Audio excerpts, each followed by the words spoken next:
How are you doing?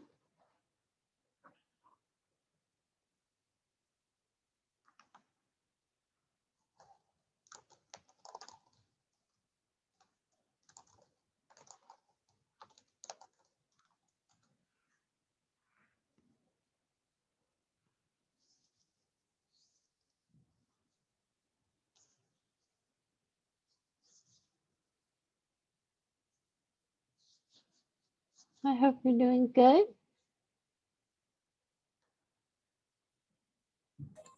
Just a slight headache. That's good. Well, it is a Thursday, so the week goes by so fast. So you have a weekend coming up. Maybe some of you can relax or catch up with whatever you need to do.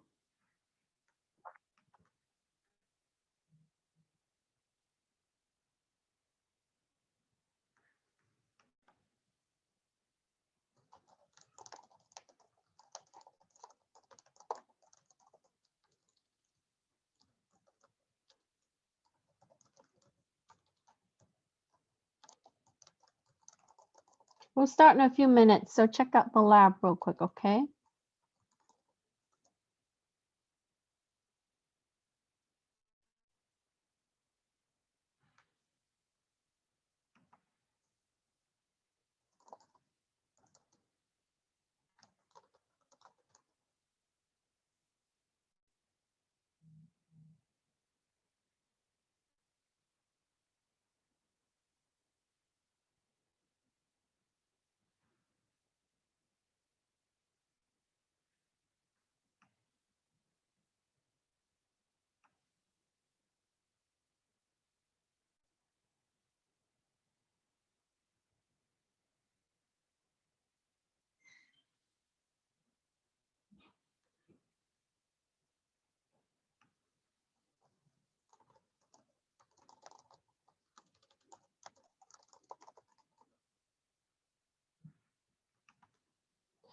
Okay, so we have a couple more minutes before we start. Check out the lab. Hi, everyone. I hope you're doing good. If you just join us. Hello. Hi, Ryan. Hey, Professor. Hi. How are you Hi. doing? Hi, Alex. Welcome back. Yeah, I've been going nonstop since 8 a.m. this morning. It's just Thursday is so crazy busy for some reason.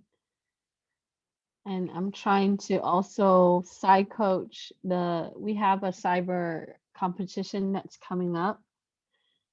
Originally, I wasn't gonna have a team that's competing, and then now we have a team that's competing. So yeah, I'm trying to get them to practice, and so it's a little intense, but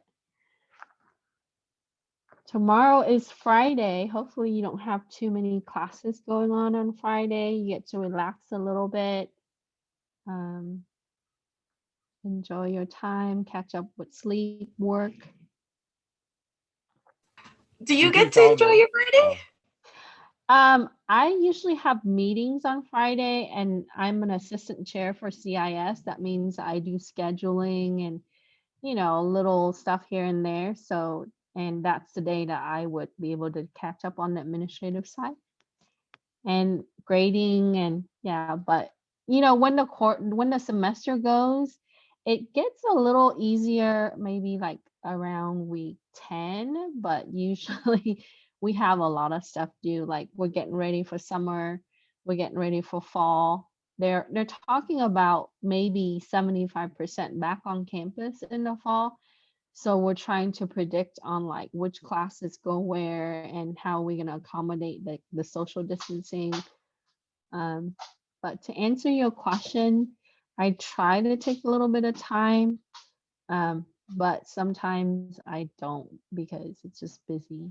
Right now it's a little busy during the beginning weeks, but okay. Hopefully everybody able to, yes, did you have a question? Oh, Professor, we're taking the quiz next week, right? I'm sorry, say that again. Oh, we're taking the quiz next week. Yes. So if you are working on the assignment this week, that's going to help you prepare for the quiz. Mhm. And I think for this class, I don't release the game until, let me double check, because I have 5 classes and sometimes it's a little different. For the quiz, is it something? Is it you expect us to complete it? Is it something you expect us to complete with or without notes? I'm fine with you using notes. Quizzes are, it's designed to help you assess your knowledge at that point.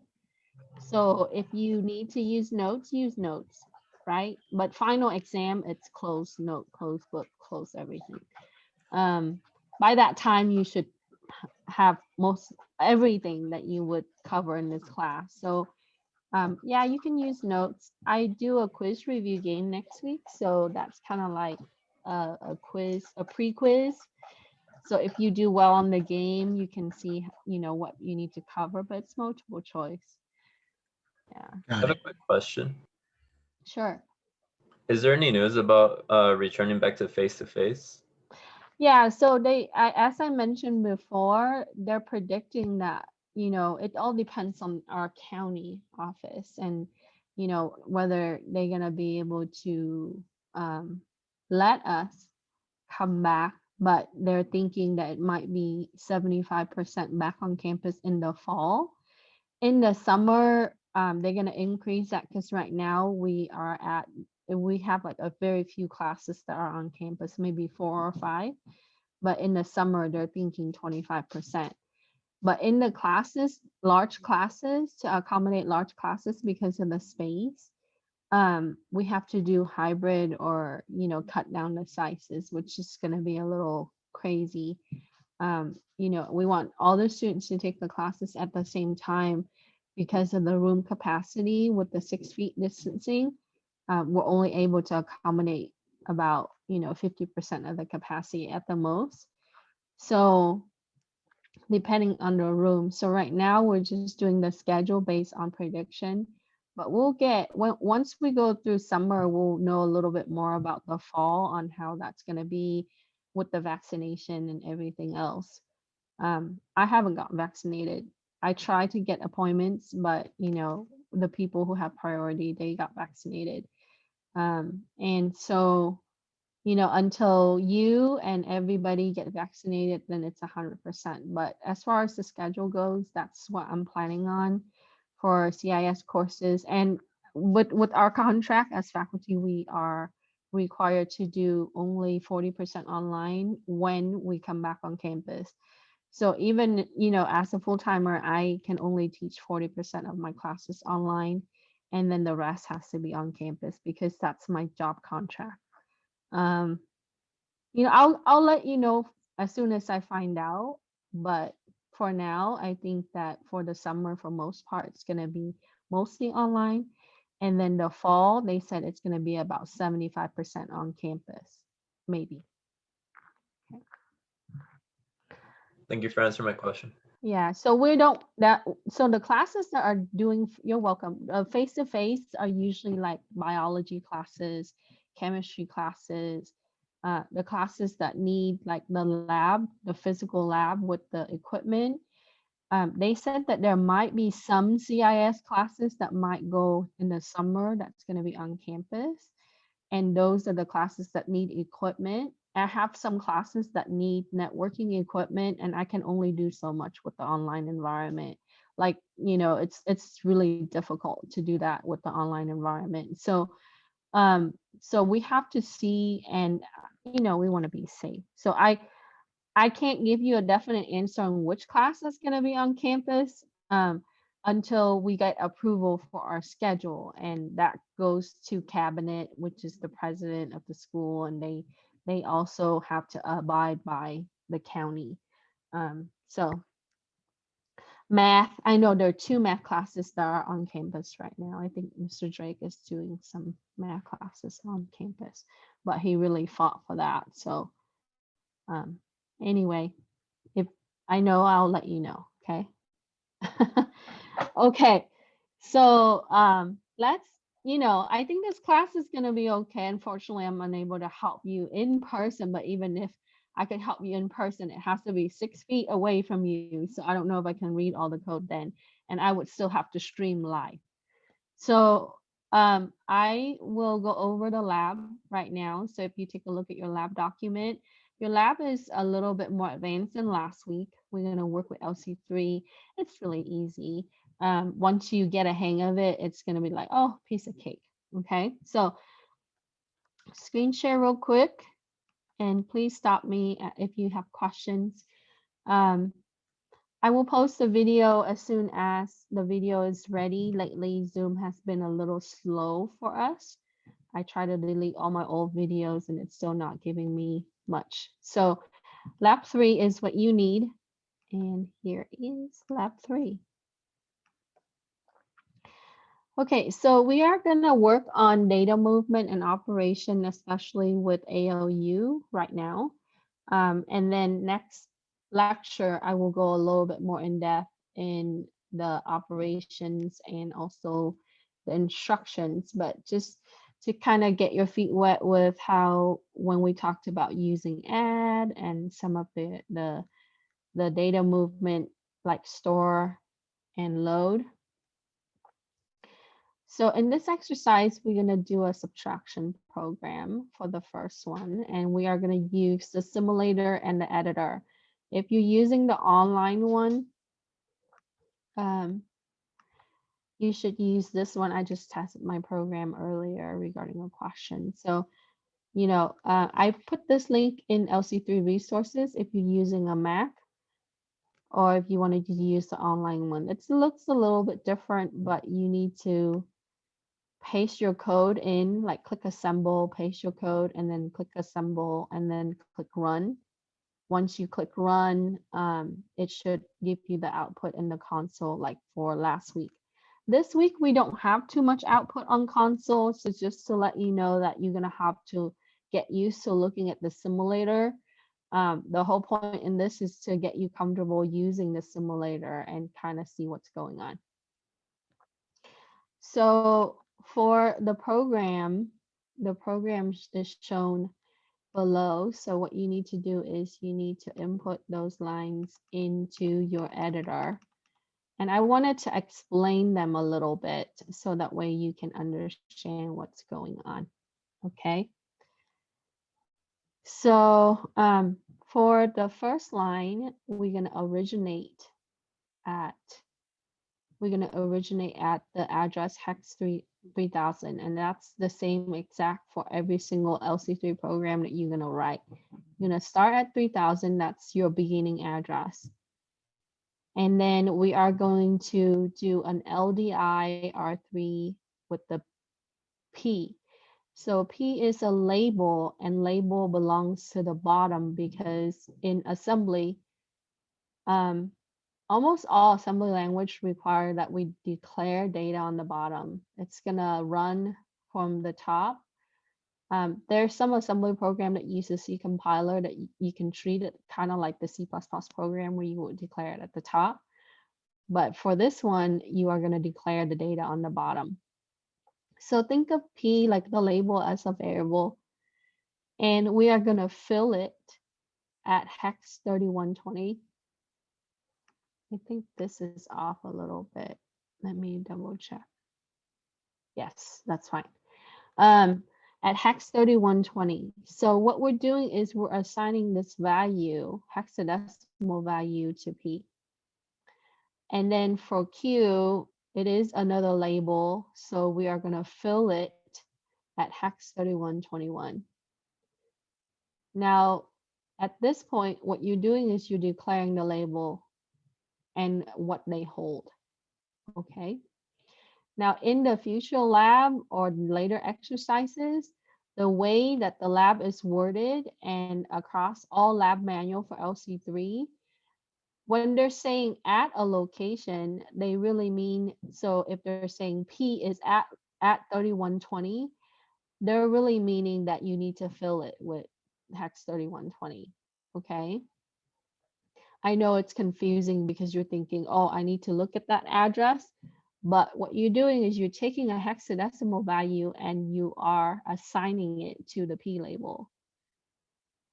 And Now, so once you declare the label, right, you need to have another label. Usually that third label is either, for a result or something like that. But we cannot just leave it minus, right? And then, so we have to have a fill, okay?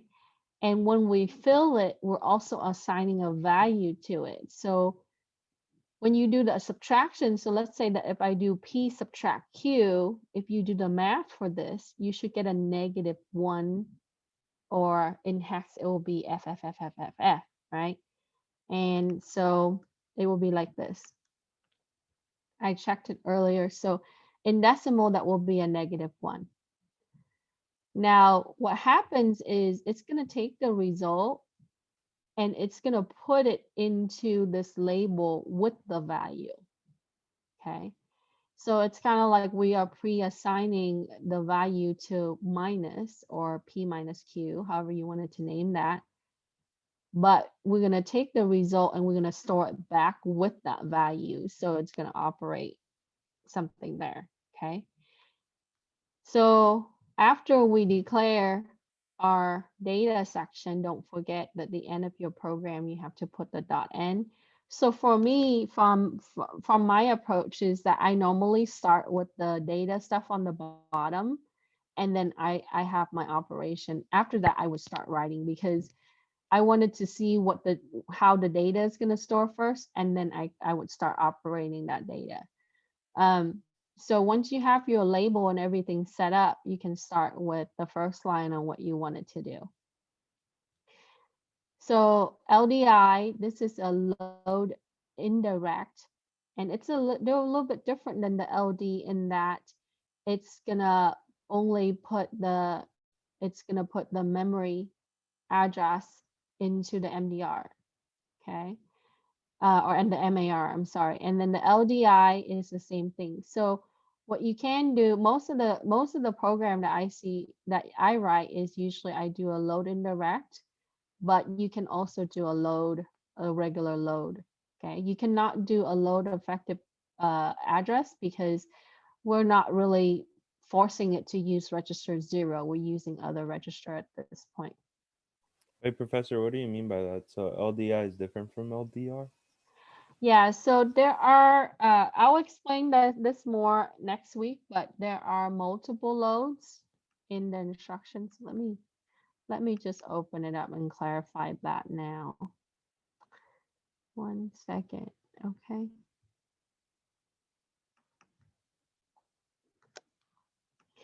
In the later chapter, you're gonna see more of this, but let's see if I can zoom in on this.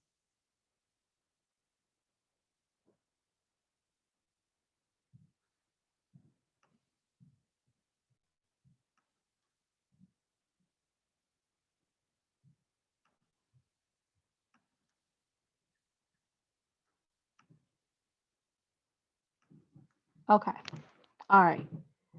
So last time we saw in our lecture that we do a load, okay, an LD instruction loads a word stored in a memory into the register, okay? So you would normally do something like this, a load label 1 to register 1, okay? So when you do an LD, know that it's gonna take a word stored, which is 16 bits, in the memory into the register. So this is a direct load. That's what we call a direct load. That means that it's going to take the value that was stored in the memory into the register directly. Okay. So that means that the register will then hold the value that's being pulled from the memory. So if the memory stores, let's say, the value 32, then it's going to take that 32 and put it into the register. Okay. Now the label is it's a way that we can identify where that location is. It's like your variable. So when you do a direct load, it's going to take the value and put it into the register. Okay. Now, if you do an LDI, it's going to load the word stored into the memory in the memory into the register. There's one more memory access compared to the LD instructions. So when we do an LDI, we can still do a load. It's look almost the same, right? And the side effect of this is not too much difference, but in the back, it's slightly different on how it's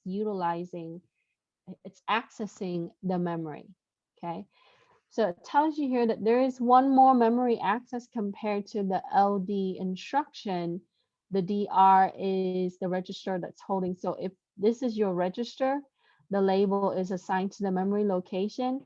The memory location stores the address of the value to be retrieved. This is like using a pointer, okay? So you point to the location of the label which stores the value, okay? And that's the load indirect. So think of LDI as using a pointer in like a C++ program.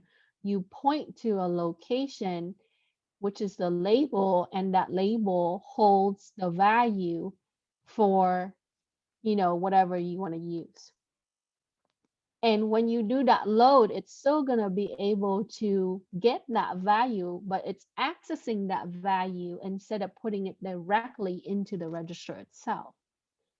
So that's the main difference between the LD and the LDI, in that the LD, it takes a value and put it into the register. The LDI, you point to the location where that value can be accessed. Okay, understand? Any question? All right, so now let me see, I don't need to show you the example because we're going to do that. And then we already talked about the LEA last week, but I wanted to show you another one. The LDR, this is what's called the load register mode. So when you see the R at the end, we're going to use this later on in our other exercises later on in the lab. LDR instruction loads the words stored in the memory into the register, similar to LD, but the way to calculate the memory address is different. The DR is the register holding, so you have the destination register here, and it's gonna hold the value that's retrieved from the memory, and the BR is to hold the address of the memory, and it's going to use the offset. So this particular load instruction uses the offset of the value that needs to be added for the address to store. So this one only works with offset. You cannot load it with label on this one, because it's calculating the addresses, and it's going to expect it to be in a certain format. So when we do an LDR R1 R2 with the decimal 0 like this, what it's going to do is it's going to store the calculated address to the register where it's going to be able to retrieve the value from a certain location. So basically it's a form, it's kind of like the pointer, but not exactly like the LDI. It's very similar to the LD, but it's using an address calculation to be able to obtain the value. Okay, so the offset is a yes. So this would be useful for like an array where the offset could be kind of like the subscript of that array. That's correct. And you wanted to, yeah, you need to use it with a set of a group. So we'll see some more example and exercise with LDR. So I just wanted to clarify this. So when you look at LDI, you would know what that means. And when you look at an LD, you would know what that means. But we're going to spend a couple more weeks on just instructions and, going through, and then also other type of instructions like branching as well. Okay. All right. So that kind of gives you the overall summary of what load would be. Okay. So when you load to start, you have to store it back. Okay. That they go hand in hand. That means that when you load it to the register, it's gonna have the reference or the actual value in the register. At the end or somewhere in your program, you have to take that value and put it back into the location after the calculation. So in this program, what we did was we point to the label P, we point to the label Q, and that's going to be for register 3 and 4. Then we're going to operate the subtraction, and you remember we did 2's complement. So we have the first complement for the first complement that's going to be stored at R2. Then we have to do an add 1. We're going to do a plus 1 to get it to be 2's complement. So at this point, let me open up my program. I commented a little bit better. I fixed it. So, and I will fix the document later on. Okay, let me show you.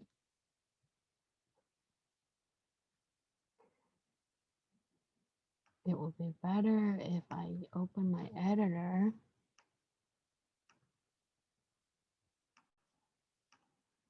Okay, so here's my ASM. Can you guys see that? I know it's a little small. Let me see if I can expand it. Okay. So here's exercise 1. Okay. We load, we point to the labels. So P is at register 3. Q is the address is going to be at 4. And then we are going to do a 2's complement of R2. And what is in R2? It's Q, because remember we are doing P minus Q is going to be something. Okay, so Q is in R4, and in order to make it a negative Q, we have to NOT it. Okay, and then we put it into a different register. Okay, can you reuse the register? Sure you can, right? You can definitely do a NOT R4 and it would still work, but I wanted to use a different register so you can see. So at this point, what we're doing is we NOT the Q.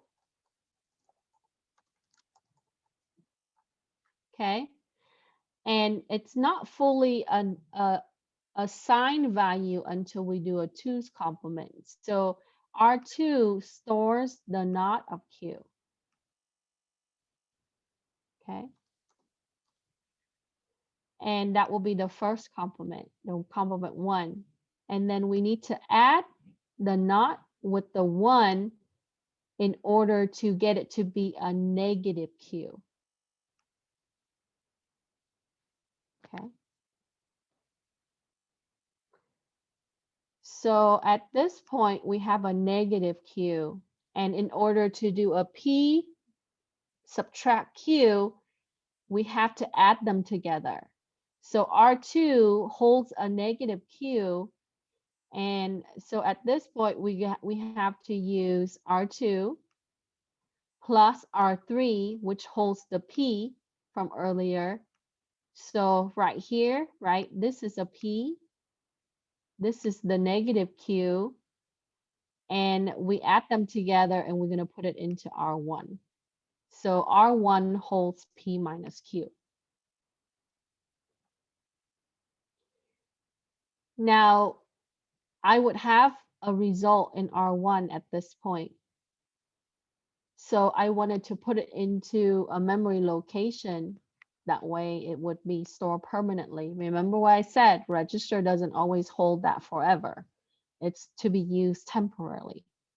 So we then would have to store it back into R1 and the label. So we're going to take whatever from R1, which is P minus Q, and we're going to put it to the memory location where minus the label sits. okay? Or you can call it P minus Q. But I decided to use minus instead of the underscore. Sometimes if you don't type it correctly, it throws an error. So whatever the result of P minus Q, we got to put it back to the memory location, and we give it a label called minus. We halt, and then we end the program. Okay. Any question? Professor, so in the beginning, Mhm. instead of loading indirectly, could we just put LD? Or Yes. would it? Yes. Oh. Yeah, you can do that. But in some cases, you might want to use pointer, because when you started loading too many times to too many things, you know, just like C++, right? When you start updating the variable consistently, or you know, sometimes it's, if you're using a loop and it keeps updating, you're going to lose values. So sometimes it's better to use a pointer. I don't know why my students usually they're afraid of using pointer, but pointers are great, especially if, you know, you can point to all of these things and you would be able to allocate memory. So now, important note to take is when you use LDI, you have to store it back as STI, store indirect. If you use LD, then you have to use ST. Okay. If you use LDR, then you have to use STR. They are complementing each other all the time. So if you load indirect, you have to store indirect.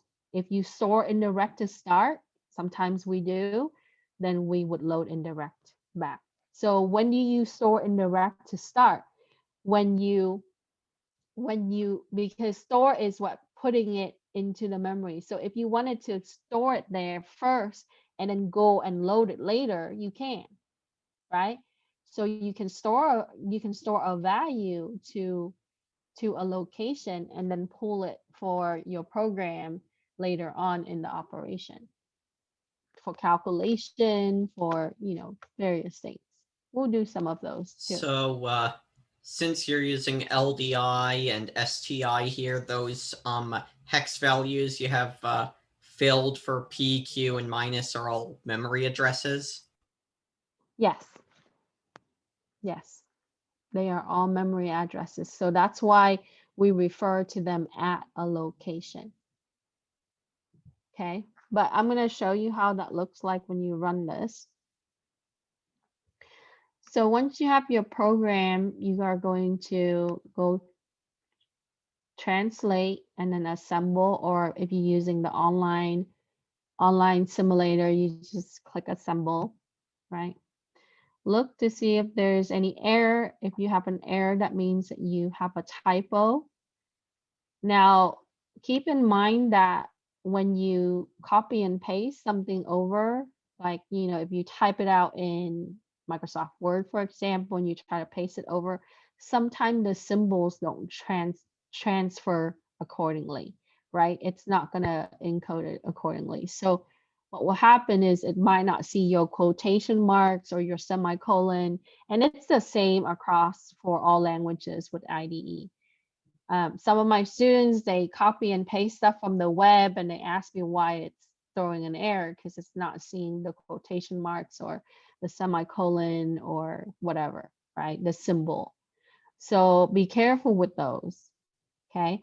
The simulator or the editor is forgiving with space, right? This one, unlike other type of languages where space, indentation, you know, this one you can indent, you can write it however, but we normally practice indent when we have a block, right? Just like how C++, when we block it or when you use label, we would tab it. Hey, Professor, So, Luis asked a question in the chat. okay, thank you. Let me see. So hex 3120 is, no, it is not. Hex 3120 is hexadecimal 3120. It is not. So if it's a decimal, it will be a hash, and we covered that last week. Okay. So the way that in LC3, if you're seeing a hash, that a hash symbol, that means that it's going to be a decimal. If you see an X, that's a hexadecimal, and they are different. We did the conversion the first week. Okay. Hey, Professor, when we're filling in on those hexadecimal numbers, does the LC3 convert it to the ASCII, or does it No, convert it to decimal? while it it's treats being- it as hex and binary, nothing Okay. ASCII. So whatever you input into the editor, it understands it as hexadecimal and binary. But the only time that it does ASCII conversion is when you have input and output. Like when you last week, remember when we did the calculation, when we asked the user to enter a number, that's when you need to ASCII convert it. I see. Okay, because it needs to take whatever the human input is and then make it into what the computer can understand. So for this, these are all hexes, hexadecimal value. And you can make this into a hex if you want. A 1 is a 1 across, right? 1 decimal is equivalent to 1 hex. It doesn't make a difference there. But when it gets to a larger value, yes, there is difference. So 0 through 9, you can use the same in both. But anything above that, right? Because 16 base is different. We spent a lot of time on conversion the first couple of weeks. So you should by now know the difference between the two. Okay. So what this program, what we're doing is we simply take P and we subtract Q and we provide the output. Okay. Or we see the output. It's not going to be in console, but it's going to be in your simulator. So after you assemble your program, it's going to build the OBJ file, the object file. Then what you're going to do is you are going to use your simulator. And I ran this already, but you are going to load it. Once you load it, you are going to run it. Okay.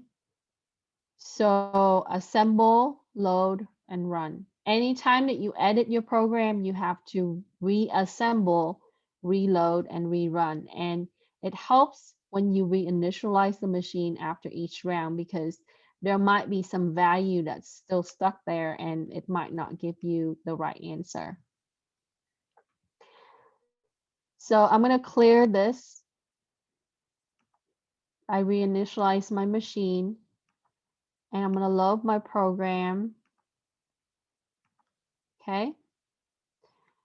So let's take a look at it real quick. When you load your program, you started at 3000, and remember we talked about these buttons. So if you wanted to go step by step, you can step over and step through it.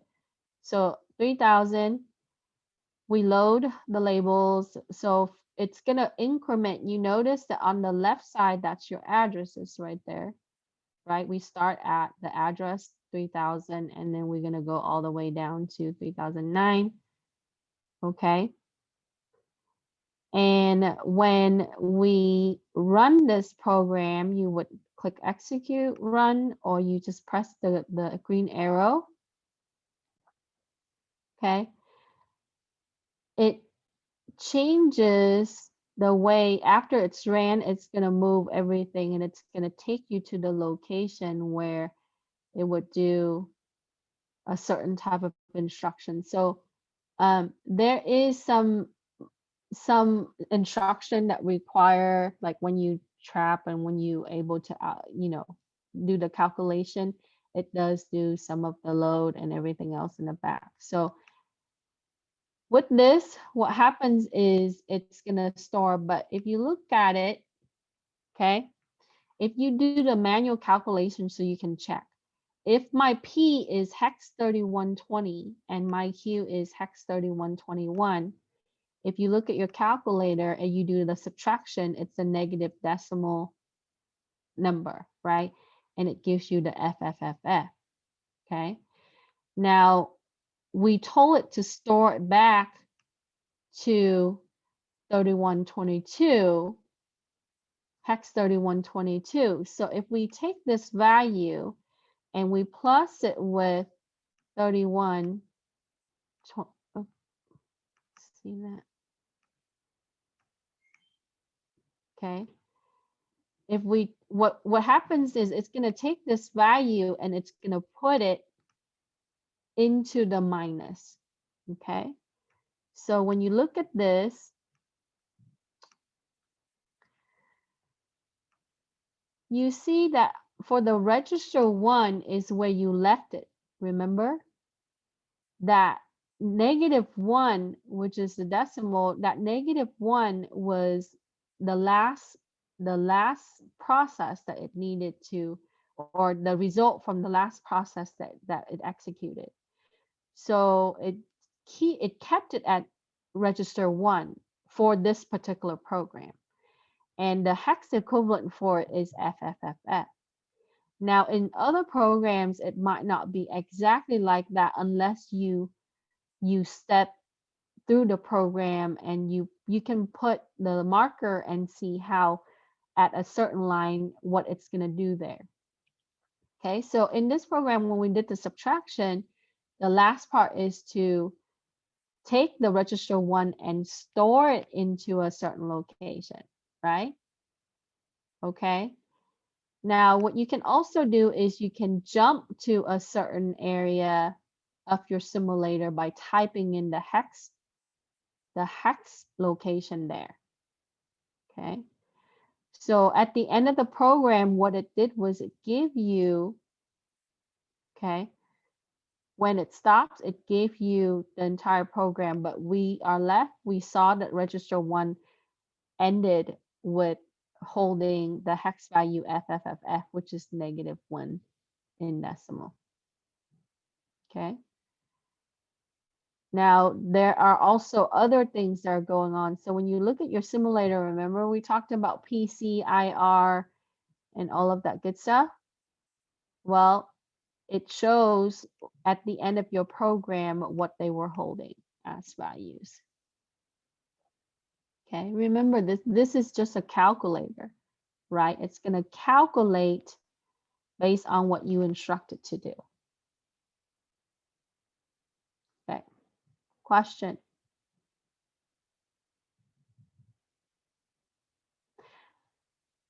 Now, if we go to the location 3120, I wanted to jump to that so you can see it's gone, right? It's not really, this is actually, the location is not the right thing to go to because, you know, you gave it a value. The value was actually 31, hex 3120, not the location itself, okay?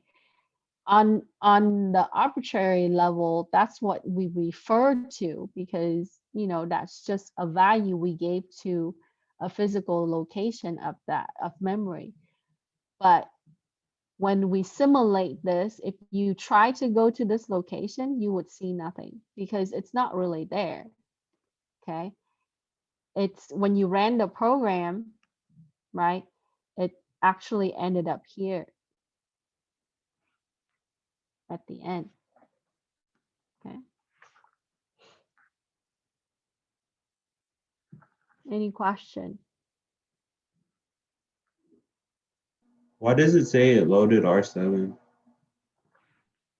Because when you have some of these additional opcode at the end, like halt and end, it utilizes R7 to be able to stop and end your program.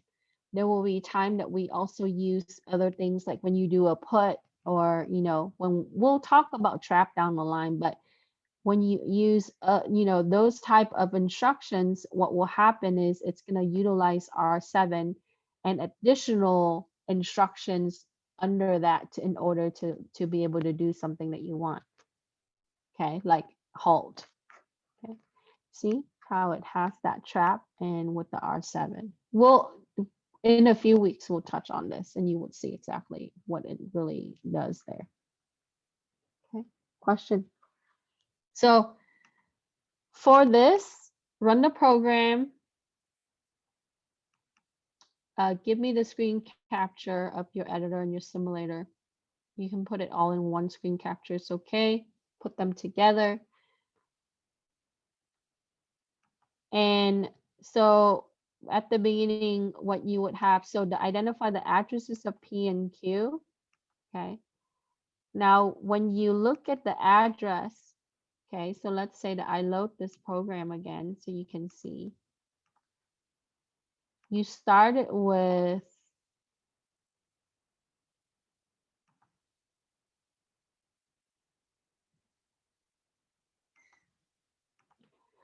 okay, so we started with P. Remember we told it originate at 3000, so that's where it's going to begin. And then Q subsequently. Okay.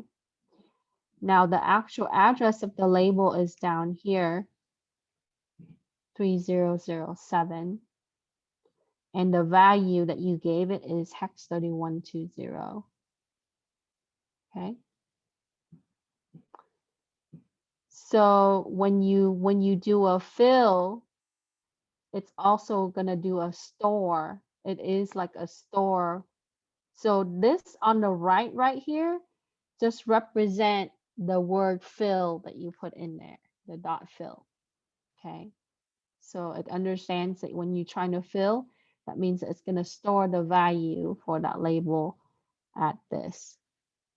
Okay.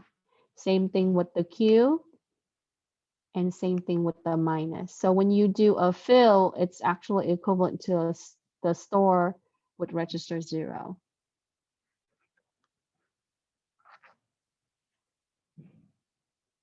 And so when you look at the address, it's actually the left column. The values are right here in the third column.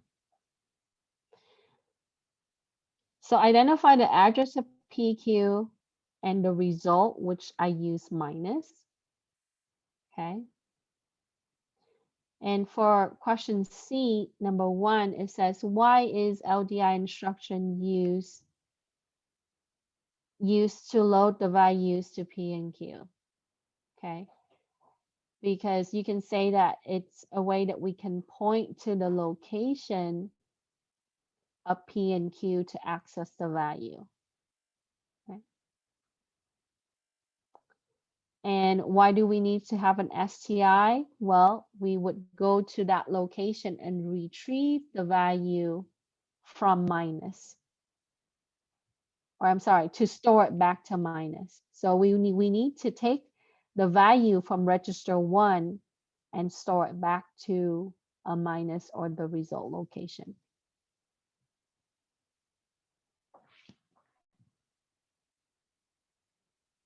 And at the end of your program, we left it off with the which register store? Register 1. Okay, that was the last register that holds the result, and we store it to the label. So register 1 actually stored the value, and then we took that value and we point it back to the label. Okay, and that's the reason why you see this -1 here. But if you use an LD and an ST, ST is not going to keep this value there, okay, because it's going to move it. When you use a pointer, you can actually look at the value in the register, and that's why I chose to use LDI and STI for this exercise. Okay, question.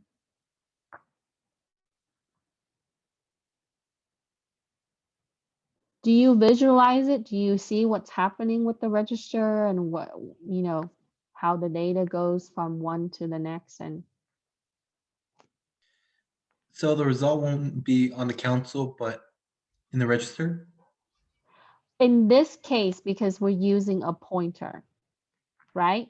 Remember, when we did the subtract, that -1 is here, isn't it? Yeah. But so what you're doing is you're taking that value or FFFF in hex and you point it to a location. It's still in the register, right? But because if you're using an ST and an LD, it's gonna put it into the memory, okay? You will not see it with the register. So that's why I chose to use LDI and STI, so you could see the result in the register.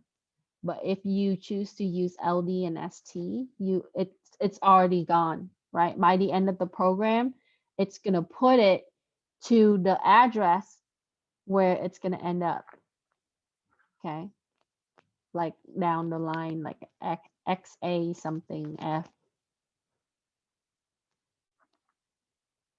Okay. So if you wanted to make it visible and see which register last stored, so that way you can check, you would use a pointer in this case. Hey, Professor, and you said the use of LDI instructions, it's because we wanted to point to the value instead of You point to an address which holds the value, which is you load. So what you're doing is you're loading an address to the register. Okay. Where when you store it back, what you're doing is you take that value and point it to a location, right? When you load it, you would point the address to the register, and then after it operates, you point it back to the location. Okay, question. So that's how we move data for assembly. Okay, are we done with 1? Can I move on to 2 now? Oh boy. When we get, hopefully in a few weeks, right, we are going to do a much longer program. So, yeah, so I will expand next week on data movement and some more. Okay, so we'll practice. All right, starting with Tuesday. Let's do number 2. I didn't give you the screenshot for this one. I wanted to see how well you interpret this program using your logical mind. Okay, create an assembly program that performs the following calculation. X is equal to y plus 1 subtract c. X can be found at the location hex 3225. Y and z can be found at any memory location, but you should put it near X, okay? Or fill it near X. Save the program as lab3ex2 ASM, load, assemble, load, and run. I need to get a screen capture of your code and your simulator. After the program is ran, identify the value at the locations of the register to load and store. So if you do an LD, you need to do an ST. If you do an LDI, you need to do an STI at the end. Okay, so any idea on how we would start this? Think about your, yep, go ahead. So the first thing we're gonna do is add the y and 1 together first, then after that we subtract by the result. Yes. Subtract the result to z. Yes. So Carlos said, yes, originate at 3000. That's the first line that you need. Yes, I agree. And very good idea. But remember, you got to declare your data, right? The hints are there. X is found at the memory location hex 3225 and Y and Z. So it's best to use like the last one to use your LDI and STI in this one. Okay, because you can point to it. Okay, so it's saying that X is going to fill this, Y is going to fill it, and you can do it subsequently. You can do them adjacent to each other. You can do them increment. I normally do 2, but you need my help on this? Sure, I'll help you. Load Y to the register. Okay, so I'm going to start you with from bottom up. Okay. All right, are you ready? Let me find my program. So here's my program. I typed it in Word so it's big and clear. So you need to go and you need to think about how you would fill it, right? I think I gave you the wrong one here. So 225. And we can fill it 227 and 229. Y and Z doesn't really matter because it says it can be anywhere, but I like them to be close so I can check it. Okay. So don't forget your fill. A lot of students do before the dot N. And don't forget the dot N. So the bottom is going to be your declaration of data. At the top, we're going to start at the top now. Okay. So you should comment what the program is to do so you can think about how it's going to move or it's going to flow. Originate at hex 3000. And thank you, Carlos, for remembering that. I need to clear register. It's a good practice that you do that. I'm sorry, this is wrong. I meant to do this. Okay, so if you AND it with 0, it's gonna clear. It's gonna zero everything out. So we need to clear the register that we're using. Can you use other registers? Sure you can. I like to track my registers, so I start with one and then I go forward. But if you start with another register, just make sure you track it, right? Because after a while, if your program gets longer and longer, it's harder to keep track of which register holds what. So I cleared the first 2 register that I'm going to use. And yes, there was a comment about loading Y, right? If you load it, you got to declare it at the bottom, otherwise it's not going to work. So I did an LDI R1Y. We're going to load Y to register 1. So at this point, we load this variable.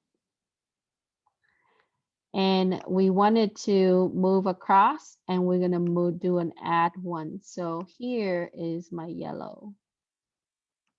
Okay. So after I load Y, I'm going to add 1 to register 1. So that would give us R1 is equal to Y plus 1. Now handle the stuff in the parentheses first, and then work your way outward. Okay, that's the easiest way.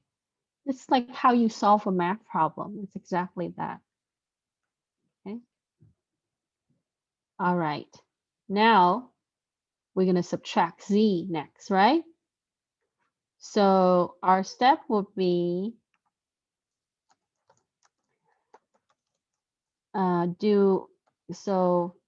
load handle inside parentheses. Then subtract. So that's the flow now, right? And then we're going to store 2x.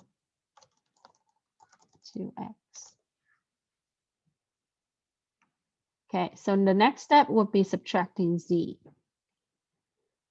So we need to load, and you can do all load at the top. I like to make it where it's going to be together. So in case I need to troubleshoot, I know what happened. Some people, they prefer to load all the labels in the front. That's fine. Okay, as long as you know what you're doing. So here we're going to load Z to R2.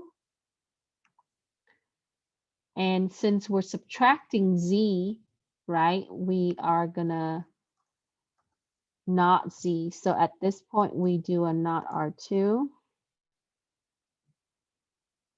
And it would not be fully subtracting until we do a 2 complement. So we need to add it with a 1. So by now, this would be R2 is equal to negative C.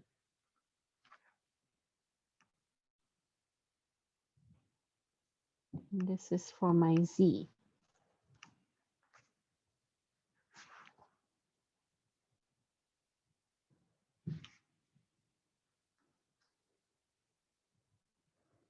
Okay, question?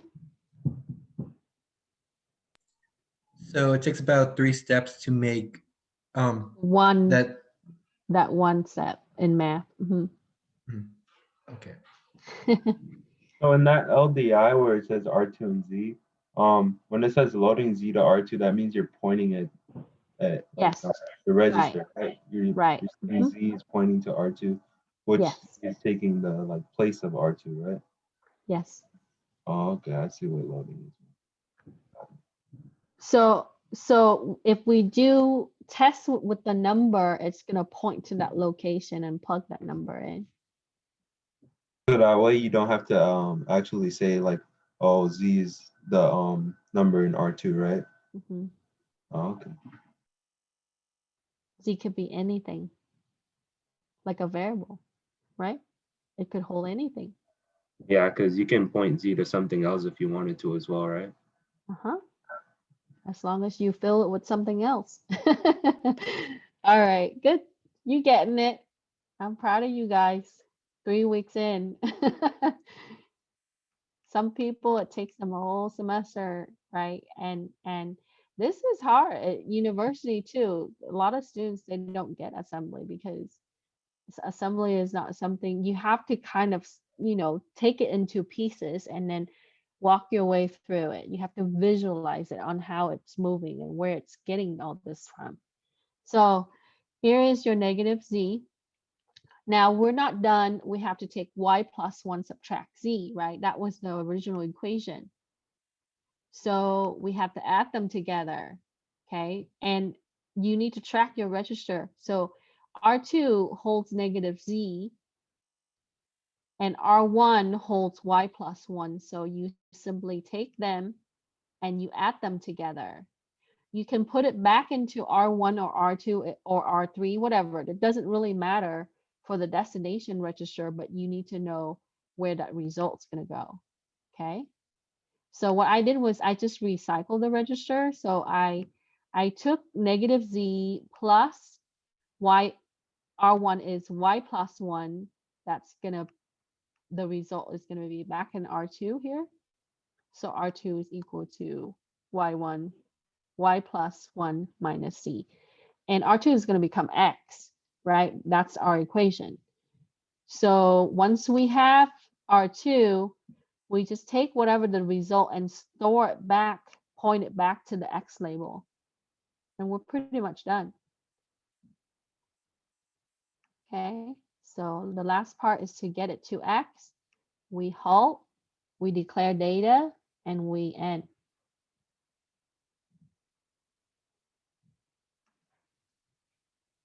Question, Professor. Sure. Where we stored R2 as X, before that, could we add R2 and R1 and make it into a register 3? Sure. So then you have to store register 3 back.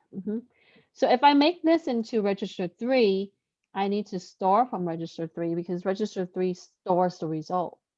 Oh, okay. So you just do that instead of just putting it back into R2, right? Yeah, I recycle the register because if your program gets longer, let's say that you have a very large equation, then what you have to do is you only have 0 through 7, and 0 sometimes we use it for string LEA, right? We use it for input output. Then you have to reuse some of your register throughout, and the normal practice is at that step, right? When you add it, just update it. It's like you updating the variable, right? When you write C++, you can update the variable and store it back into that variable. So if you're going to use register 3, won't you have to clear it out first? You should, yes. You can clear it out right at that line, right before it, right? If you're going to use register 3, if I know I'm going to add it to register 3, I just do a clear right on top of it. So for example, I would do a clear here, right? R3, and a 0, like that. And then I just use the register. Sometimes, sometimes people don't clear it, but if you use it for something else earlier in the program, it might have that value. So you got to be careful. So I always tell my student, before you use something, if you want it to clear out, make sure you clear it out manually. That way you don't have to worry about because sometimes it has some value. Good point. Okay, question? Later will we learn how to delete the registers, like everything in it? Yeah, would that be the same as before? when you clear it, it's deleting. When you end it with 0, right? Remember we talked about operators. Anytime that you use the AND operator with the 0, it's zeros. Anytime that you introduce a 0 with the AND operator, it gives you the 0 output. Okay.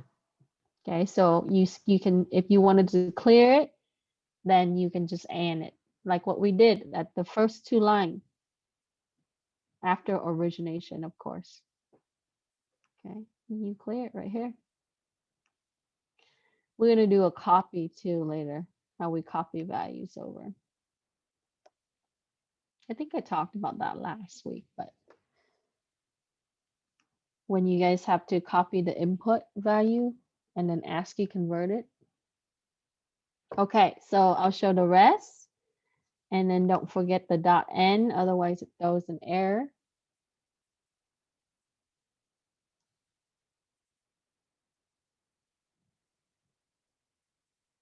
Question?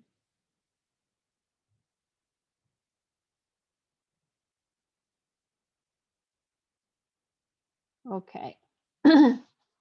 So assemble, load, run, check out your simulator, screenshot. Oh, Professor, when I ran the last code, it didn't run anything. It just said halting, like for the result. Oh, you're not going to see anything in console, like I said. There's no input, output in this one. Remember, we didn't have it put anything. Yeah. So the didn't show only it. way that you would see stuff is in the simulator itself. Oh, okay. Got it. So R2 is last left with hex 1. Yeah, check it. If you Check- plug, I'm sorry, go ahead. Oh, is that if you check one of the registers, just have -1. What do you That's mean one. add -1? Yeah, so when you, for the last one, yeah, you check for the number 1, that was with -1, but you can simply use your calculator, right? Check y plus 1. So if I take hex 3227, okay, if I take hex 3227 and then I add it with 1 plus a hex 1, right? 1 is a 1. I have a 3228, and then I'm going to subtract hex 3229. Okay, and I should get a negative decimal 1 or FFFF. So X at this location should have that. So you're right. When it's stored back to register 2, register 2 should also have -1 in decimal or FFFF in hex. Because we're using STI, we could see it at the top, right? Like the last one that I showed you, you look right here. So on the second one, it should show it on the register 2, the hex value and the -1. On mine, it came out reverse. So you're saying that R2 is the one that has the -1, right? Did you use R2? We're talking number 2, right? Yeah. Did you Because use for me, I R2? got I'm gonna look at it again. Sorry. It's okay. Yeah, I got an error when I did mine. So you have a typo somewhere. Syntax error somewhere. Look at it, tells you which line.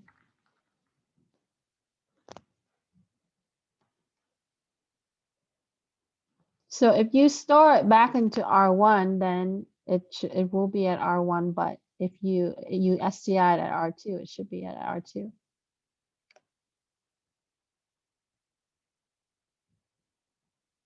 So check your register.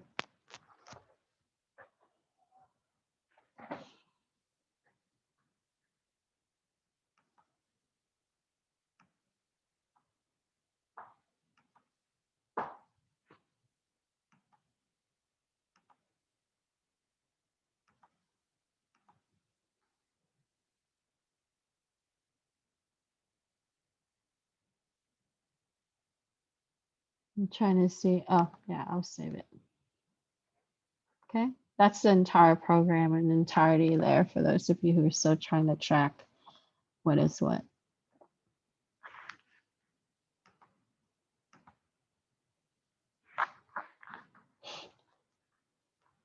Oh yeah, it was when we were nodding it. I just had the R instead of the R2. Mhm.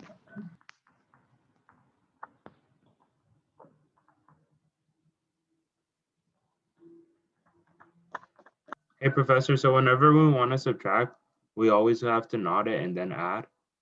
At Back. plus a 1, yeah, that's a 2's complement. We call that a 2's complement because when you not something, it's one less.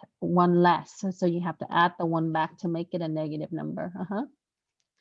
So like let's say instead of like a variable, it was like a decimal number. Like a -5. Yeah, so to do that, we'd still have to do the same thing. We'd have to not the 5 and then add 1. So this is what you do, right? So let's say that if you're trying to do 7 subtract 5, okay, this is what you do. You do a load, R1. Actually, you do an add, R1, R1, 7, and then you do an add, R2, R2 of 5. I should put a hex, oops, X7, add R2, R2, hex 5. And then you're gonna now nod it, nod R2, R2. And then you do an add, R2, R2, X1. And yeah, and then you need to do an ST R2 to a label if you want, but so you put 7 in, register 1, you put 5 in register 2, you nod it, Yeah. and so at this point it's gonna be -5, and then you still have to add R1, R2. yeah, R1, R1, R2. You getting it? Good. So now it's 7 minus 5. Oops. Yeah. Okay. But see the thing is that was decimal, right? So your answer would be in decimal or No, I use a hex here, and hex is equivalent to decimal 0 through 9. So if I okay. use a 7, that's going to be equivalent. But if I use like an A here, that will be equivalent to 10 in decimal, and that's really, 10 subtract Right. 5 in decimal. Okay. So do you have to convert it to hex if you want to nod it and Well, you remember the LC3, it uses all hex. yeah, So so yeah, so try to stay away from decimal as much as you can. You can use decimal as long as it's 0 through 9, but use hex instead of decimal. got it. So are the values field arbitrary memory addresses? Yes. I keep getting 1 in R2.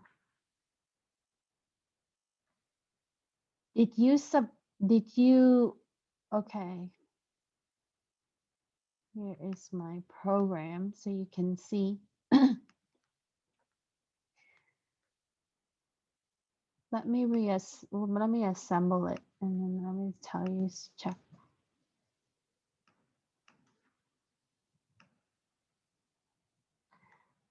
Hold on.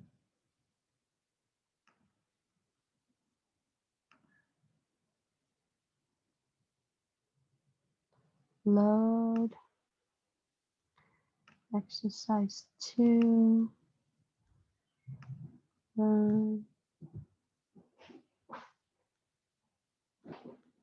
Yeah, I'm seeing the same thing as you. Let me see.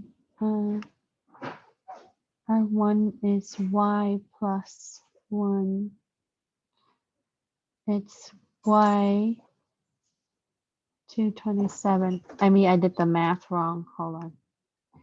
2557 3227 plus a 1 minus 3225 or 3229.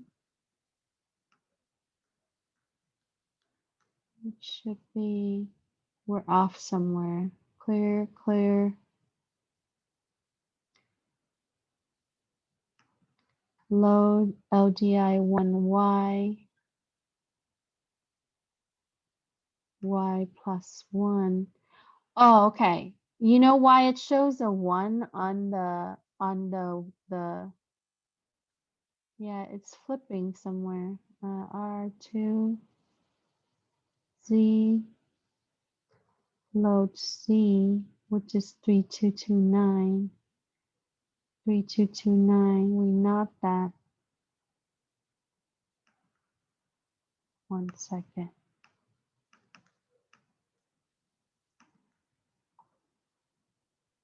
That plus y, which is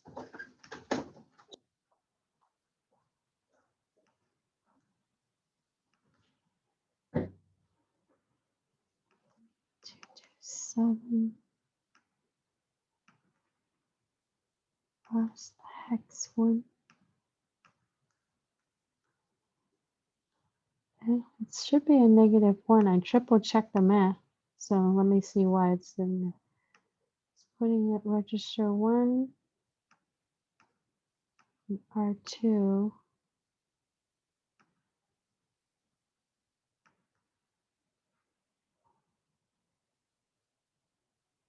Plus 1, LVIC. Not R2, R2. So first complement plus 2 complement.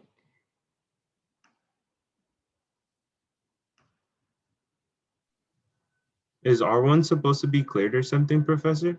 Is it supposed to display a 0? No, it would give you a 1 because we didn't add 1 here.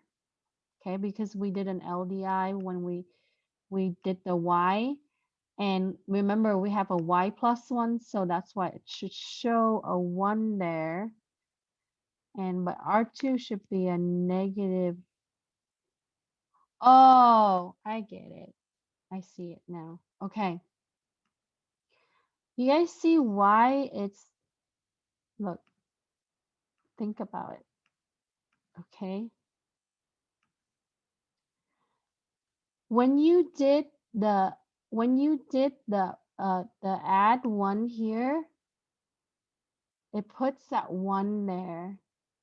And then when you store it back, it was not LDI. So the last point that it did was for the Z. When it loads the Z and you not the Z and you add the 1 to it. So that's why it's showing that. It's showing this. Okay. But the actual store, the ST, so when you add this, yeah, it should be -1.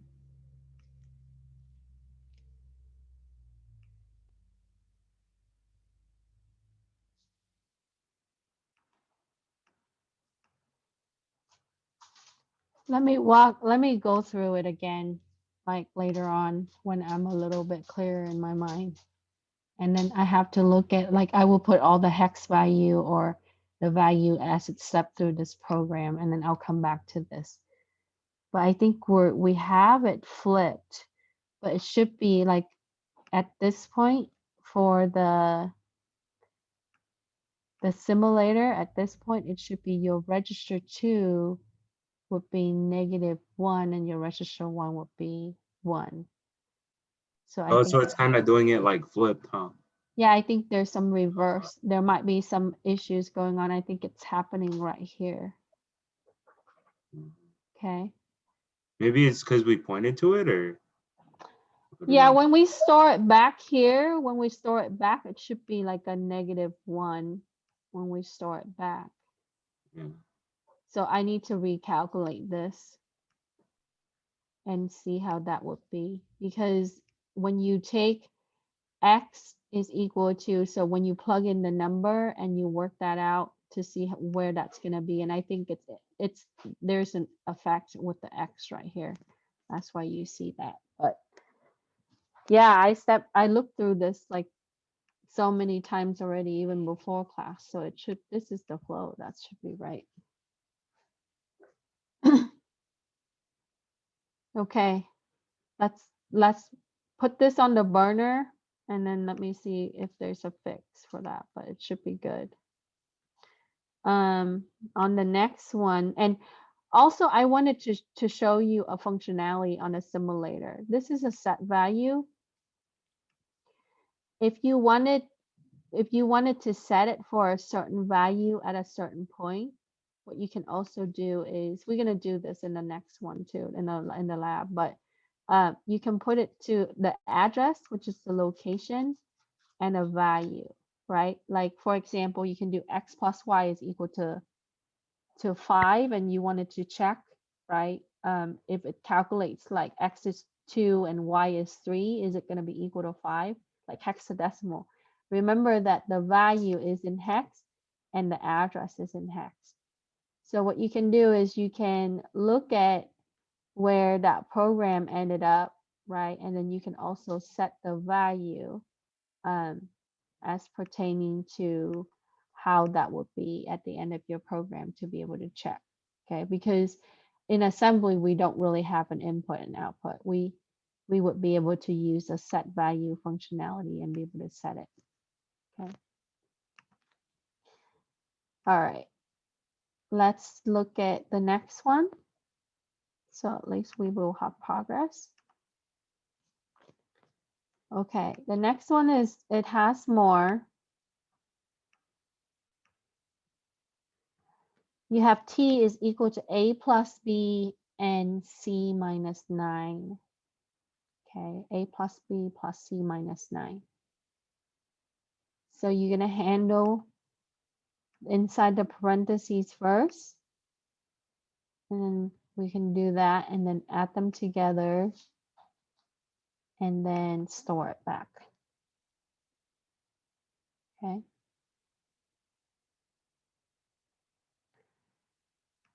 So here it tells you that you're required to store the LD, but I'm fine with you using LDI. That's okay. So you have A is at, so this one requires a certain register, so you cannot freely use any register. So you need to load it. You fill it with this, and then you load it to 0, R0. B, you fill it with this, and you load it to R1. And C, you fill it with this, and you load it to R3. And then the last one, which is T, that's going to store your result. You're going to load it with 3105 and then store it at R5. Okay. Okay, so start with origination 3000. So hex 3000. You can go down to the bottom. You can start filling your label. And then at the top, you can clear your register. Okay. All right. So you need help with this program, or you're okay?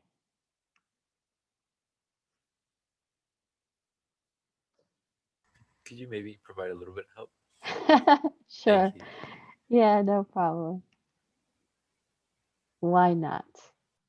Okay. What was that? Number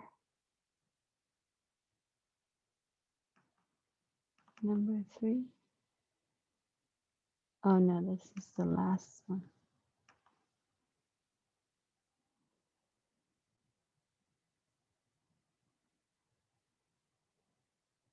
Did I write a number 3? Maybe I did not. Oh,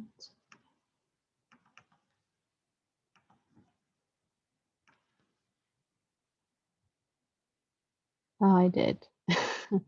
I forgot how I labeled it. It's all mixed up. Okay, so here's our program. I put it there so that way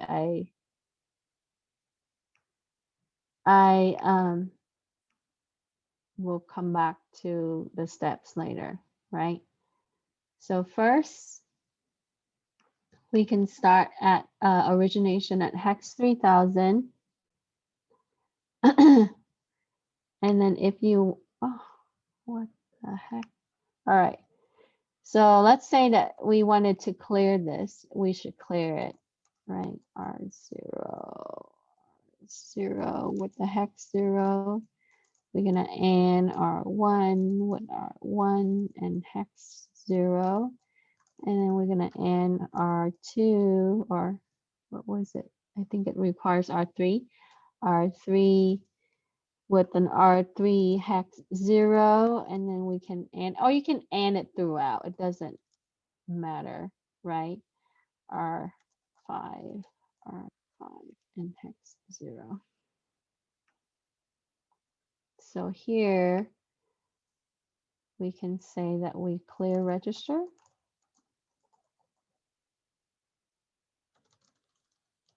You can do R0 through whatever, but I'm just going to put clear register so you know.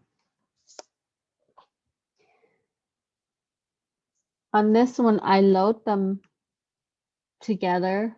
So I did a load A to R0 and then B to R1. What I'm trying to do is I'm trying to add them together, handle inside the parentheses first, right? So we're given A plus B. So after I load them, A and B, then I add them and put it back into R1. So R1 is equal to A plus B.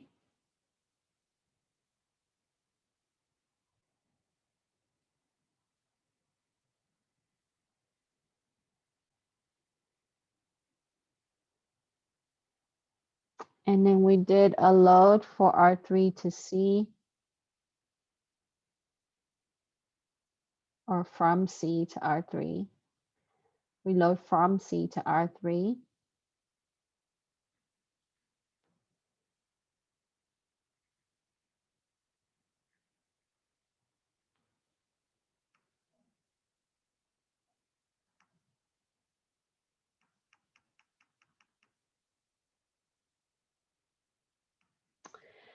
And then we add the 9 to register 2 because we need to make it subtract, right? And if you want, you can also clear out register 2 at the beginning, which I didn't do, but that's fine. So because we need to make it C minus 9, so I add 9, and you can use hex or decimal, okay? So let's use hex. So we have hex 9 added to register 2. We did the first complement of 9, so here we would have it as not hex 9.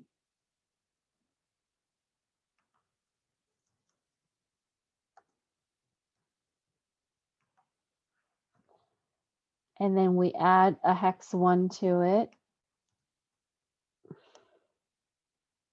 which is now -9.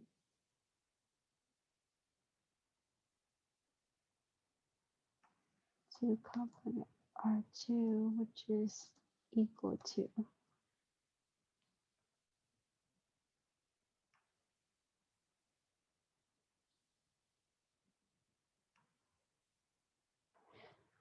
So now what we need to do after that is, since we have -9, then we're gonna take C subtract 9, and C was in R3, right? So you would take R3, add it with R2, because R2, where we left it, that would be -9.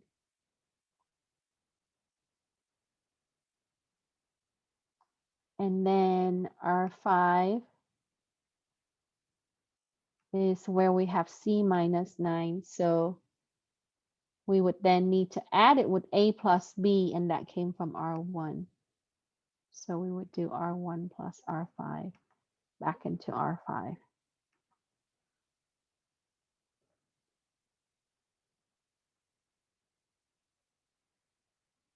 Okay, following so far, any questions?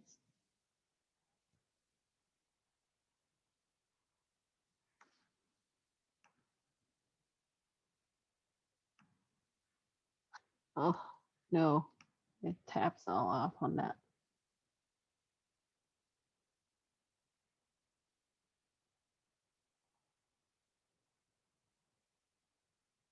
Okay, so once I have this at R5 is equal to A plus B plus 9 minus, or C minus 9, I would then store R5 back to T.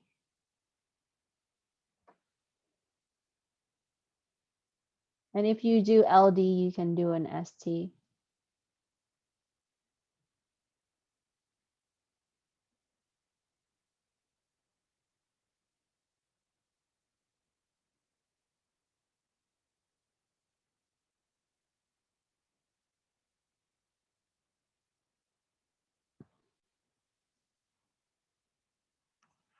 Are we okay? Any questions? Let me reduce the size so you can see the entire thing, because it's kind of large. Okay.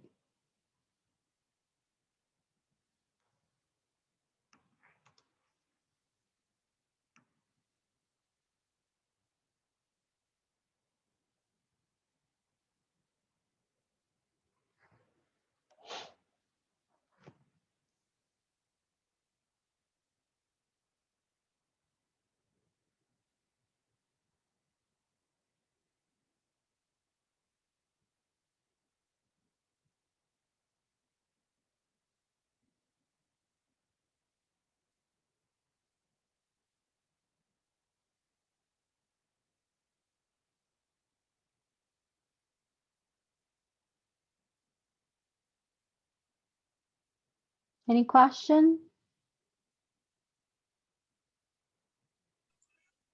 No, so far so good. All right. Okay.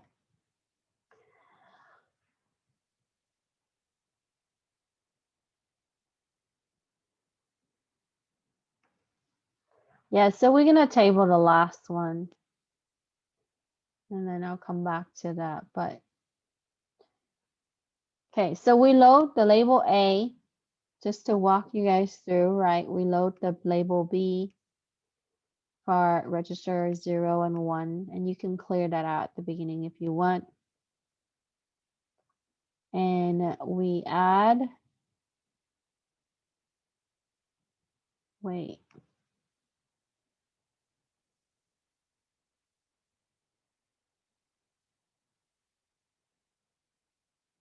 Okay, yeah, that's right. We add, okay, we add A and B together and put it in register 1. Then we load register 3 with C. And then we add 9 to register 2. So we can set it up for -9.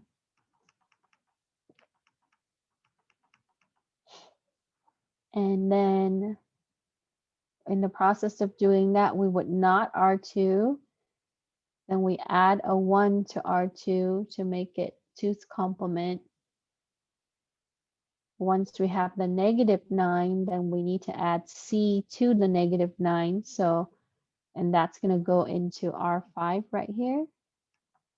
Okay. So R5 has C minus 9. Then we need to add A plus B to C minus 9. And if you want to use R6 for that, you can, but I think the problem requires that we put it on R5. So yeah, we would use R5. So we recycle R5 after we add AB with C minus 9. So at this point, we have the equation. Then we store it to T.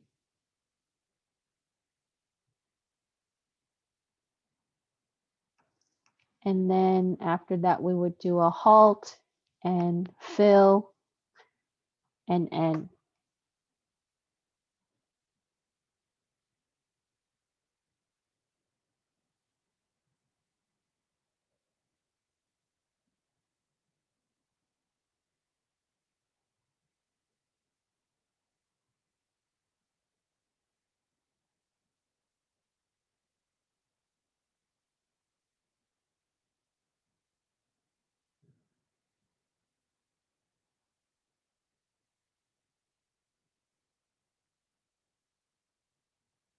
Okay.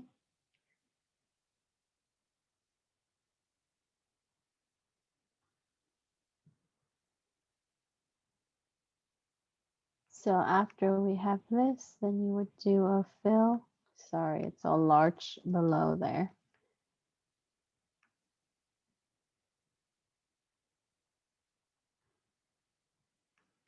And then don't forget the dot N.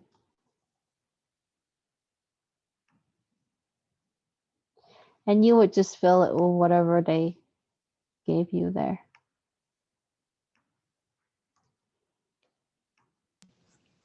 Quick question. I had run it just a second before, and then you reminded us about the halt. If it goes through without the halt, like, is it okay, or is that? Yeah, so what the halt does, like return 0 in C++, it gives it back. So you want it to kind of, for it to stop, because sometimes if you have it as a loop or something, you know, it might go on for a while. Yeah, so you wanted to make it a halt, right? Because it needs to trap out, so. So it's more like good practice for in case there's a situation we need it. Yeah, well, you can halt, you should halt after, like, after each of each function, or yeah, after you do a function call, stuff like that, you should halt. Or you should halt after a certain subprocess. So that way, you know, it can move on. And in this case, it's at the end of the program anyway. So we should stop it. And then that way, this is the data part. But you can also halt in the middle if it's a different process. Yes. Okay. So yes, it's a good practice. Check your math. So plug this into the calculator, add it with this, plus this, subtract hex 9, or actually convert, yeah, hex 9. And also keep in mind that there is existing value to T. Okay, but for the register, you can see.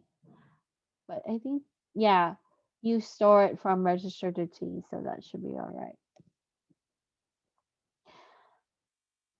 Let me try something real quick. I wanted to check.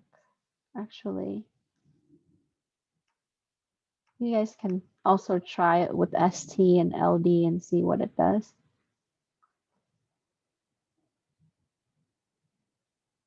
Yeah, trap should also, you would always have trap because we have this. There's different trap. We talked about that last lab, right? Hex 23 or hex 25. So if you have like halt, or sometime if you have things like fill, those sometimes it would be to trap, but at the end it usually trap out with the halt, with R7. But sometimes if you do return keep, so you know, when we do return with the value, we return with the register 7. So keep in mind that register 7 is actually utilized for RET. Also, our register 7 is used for these too.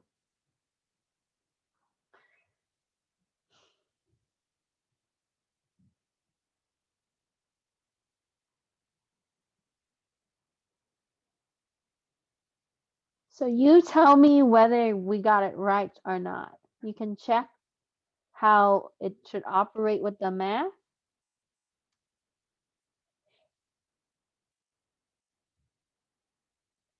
So this is one of the first few lab that what you're doing is the same as some of the university students at Cal State, UC, Penn State, University of Texas, but their professors don't walk them through the program like I do.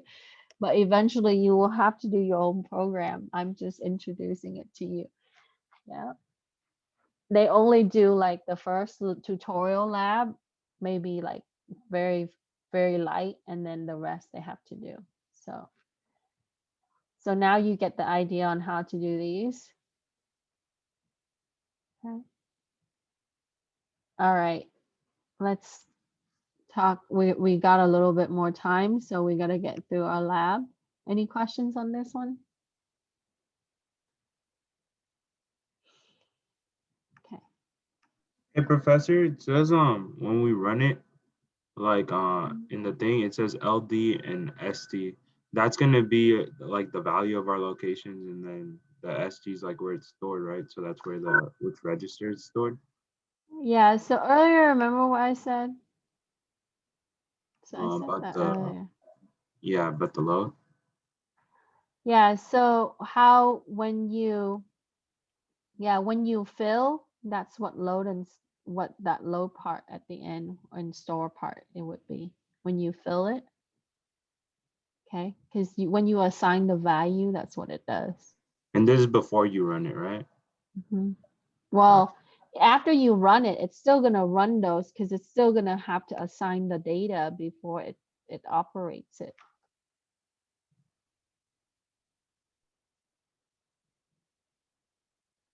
Because you fill those labels, so it needs to store.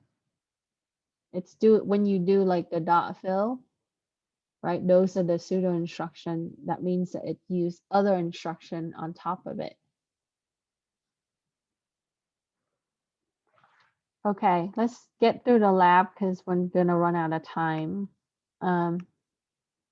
So that was number 3.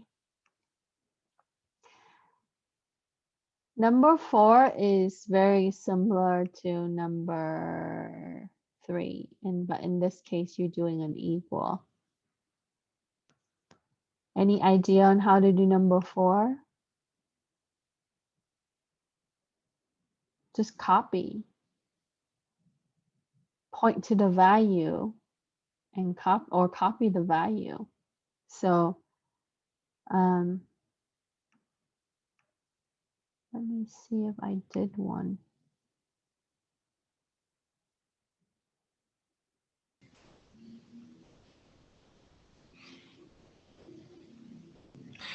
Is it kind of like in the Java program that we did over winter when we had how was it? It's like my value 1 is equal to, and then it would continue on. I remember something like that over the winter. So Sorry, I know. yeah, so you load so basically you're saying that P is equal to Q to S to Z. You can you mean like referencing the variable? Yeah, kind of like that. So you would say that this is equal to this to equal to this to equal to this. So yeah, so once you can STI it to multiple label. A better way to also do that is to do a copy. We touched a little bit on copy last week. When you do a copy, you can copy. So let's do it together, okay? I'm going to use a Word document. So let me copy this.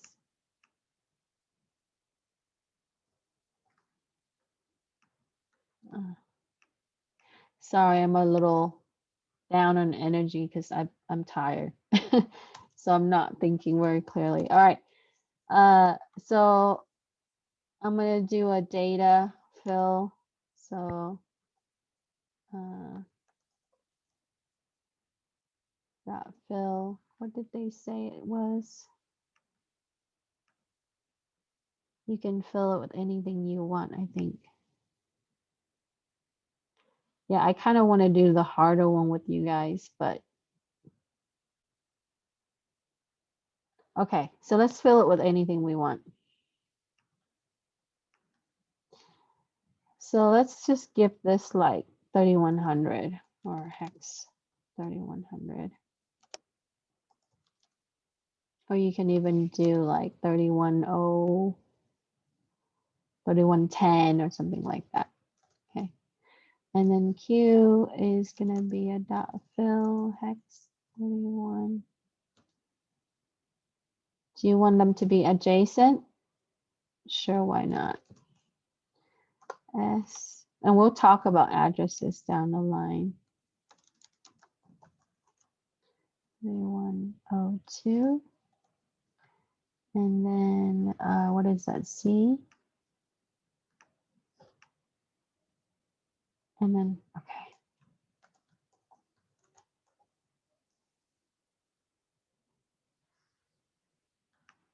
Okay, so that's our data portion.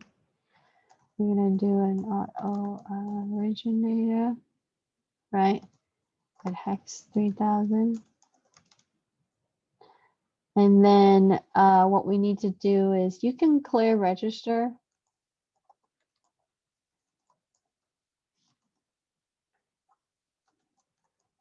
And then, so let's say that we use register 1 for the P. So you can do, let's try a load R1 with P. If you do an LDI, you can do an LDI. And then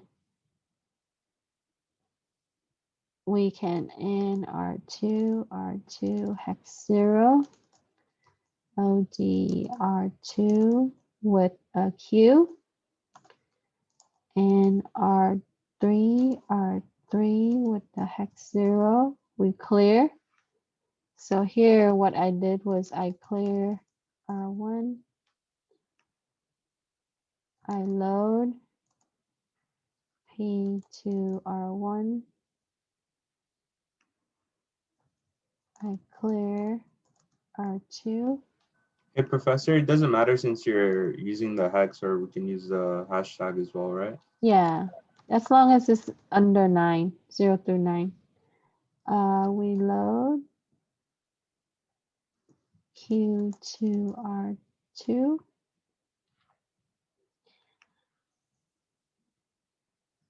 Now, instead of doing all of this, I'm doing it the long way where it would be all separate register. Okay.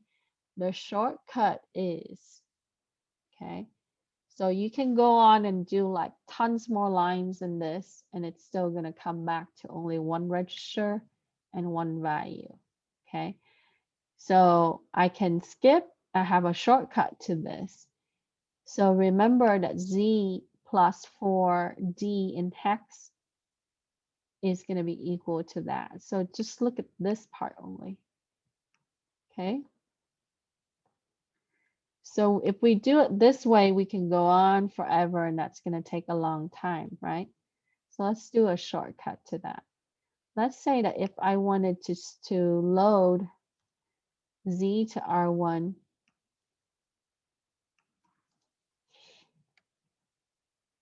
and then what I need to do next after that is to add it with hex D4, right? Or 4D. So add R1, R1, and then have it as hex 4D. So right now, what that's going to be R1 is equal to Z plus 4D, isn't it?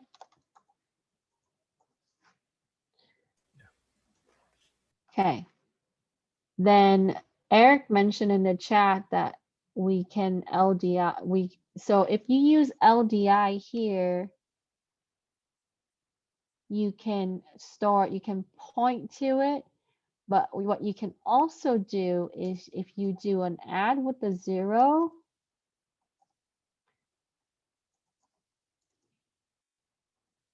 it's a copy.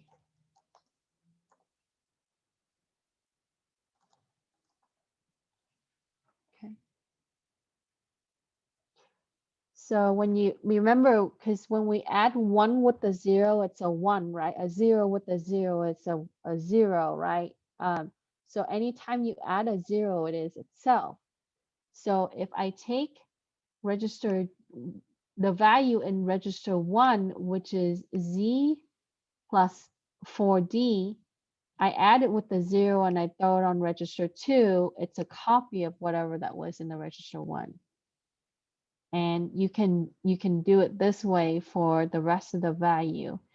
So when you store it back, you actually have separate memory location. The way Eric says it, it's only going to be one memory location, and there could be some issues with that. Is that if it's not able to store at one memory location, it's going to affect all your other variables. Okay, so if you keep add like so when we store this, we would do an ST R2 to a what is it, an S. Okay, and then we can do, you know, etc. So you get the point or no? I saw a chat earlier. Sorry, it's hiding from me right now. Oh, Professor, so since we copied it to register 2, now we're gonna set register 2 equal to S, or we're gonna store the value from. Yeah, so we can store the value to S, right? And then you can continue, you can copy it to any register. So at this point, you can copy register 2 to register 3 and register 3 as Q and so forth. But if you wanted to store register at this point, if you wanted to store register 2 to S or Q or P, they're all equal. But I wanted to show you how you can do a copy of a register value by doing an add with a hex 0. Okay, so when we do it like this, we take the value of R1, which is this right here, and we add it with the 0 and we put it on R2. So basically we copy this and put it on R2. So R2 is equal to Z plus 4D, isn't it? Yeah. So since we stored R2 to S, right? If we were to store that value to Q, then S would be gone, right? Or does it copy as well? Yeah, so R2, so yeah, so when you use an ST, remember what we just talked about earlier in right at the beginning of the session. When you do an ST, it's going to move it to S. But if you use an STI, like what Eric mentioned, you can point. So if you use an ST, what happened is you have to store it 3 times and from three different registers. Yeah, that's how I was like, it seems like a lot more work than. Well, it's up to the developer, right? How efficient do you want to be? So I want to show you different ways so that way, you know, people can write programs however they want to write, but you have to think about efficiency and what you're trying to achieve. Sometimes shortcut might not be the best, sometimes it is. Okay, so now you see difference in load and store. Okay, because it does make a difference, especially in this case when you're copying. So in this situation, in our case, where we have 3 variables equaling the same one, it would just be better to use SDI and just point all to that answer. But the downside of that is, as I mentioned to address Eric's comment earlier, in that if something happens at that memory location, it will impact all the other variables. Okay, so yeah, very much like how you reference in Java, you reference specific variable. But you know, so it's like in C++, you say, you know, you assign a value and then you would make it equal, you would reference that same. So it's going to reference that same location, which store the actual value. Okay. Oh, I'm going to run out of time for 6. I hope. Well, I might go over a few minutes. So do you need more help with this? I want you to practice this one. This one is easy. Okay.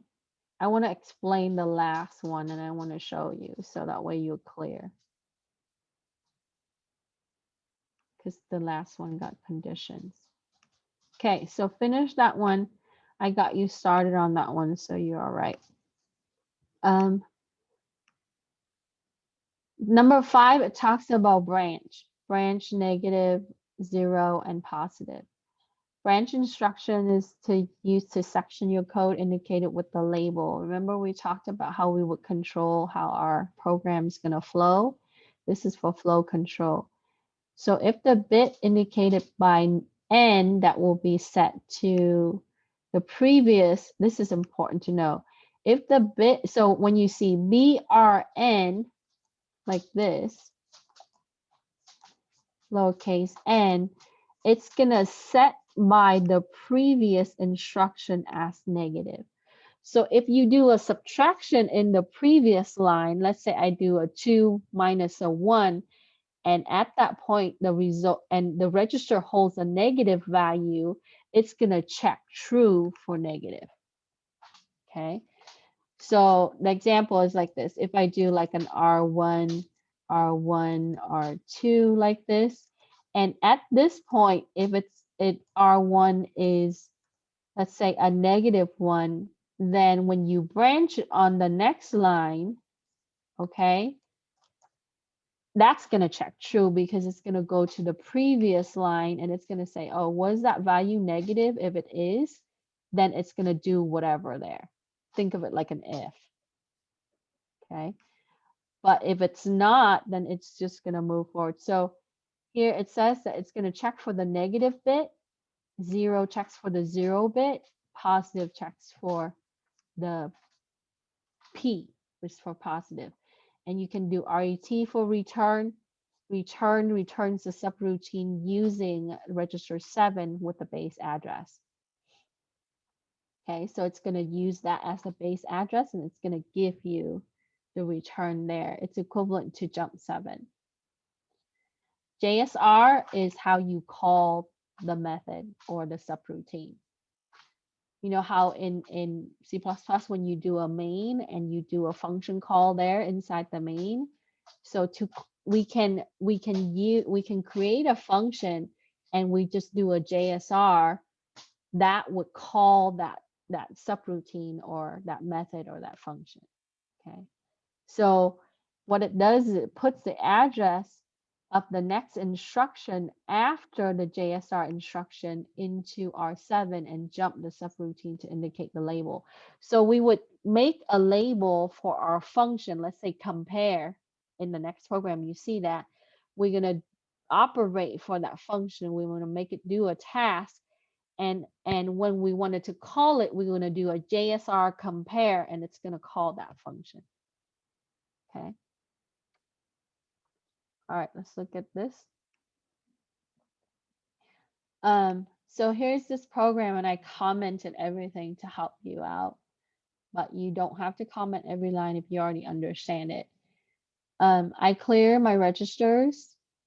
Okay. I have a reset label that's going to load to R6. And then I have a string that I'm going to load effective address to R0 line 1.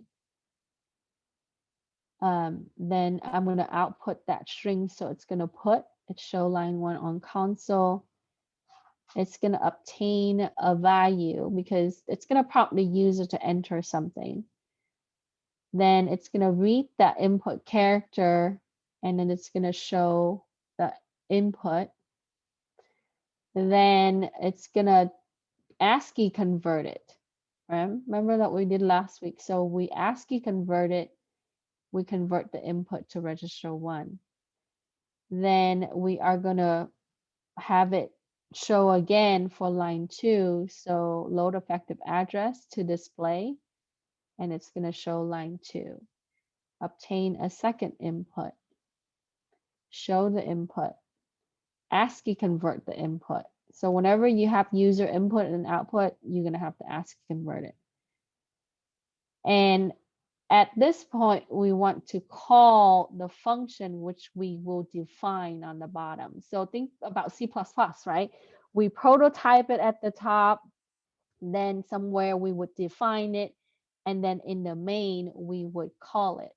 So when you see JSR, that's to call the subroutine. Okay, so we would do a JSR compare. So we call the compare function, and here is the function. Okay.